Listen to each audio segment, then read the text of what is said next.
শ্ৰী বিল্লেশ্বৰ দেৱলৈ পূজা বৰ্ষণ কৰিলোঁ। এতিয়া কামাখ্যা শ্ৰী বিল্লেশ্বৰ দেৱালয়ৰ প্ৰভুৰ আশীৰ্বাদত এতিয়া আমি নমিনেশ্যন দিবলৈ যাত্ৰা কৰিম। ইয়াৰ পৰা মোৰ লগত গোটেই আমাৰ কংগ্ৰেছৰ বহুতো কৰ্মী আছে আমাৰ লগত। আমি একেলগে এতিয়া গৈ প্ৰায় আমি 12টা চাৰে 12টাৰ ভিতৰত মই মনোনয়ন পত্ৰ দাখিল কৰিম।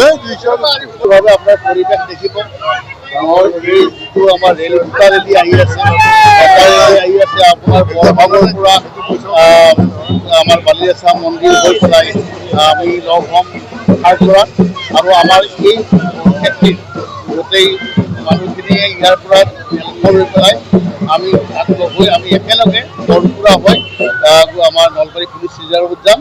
তাত গাড়ীবিলাক পাৰ্কিং হ'ব আৰু তাৰ পৰা আমি সমতল কৰি মনোনয়ন পত্ৰ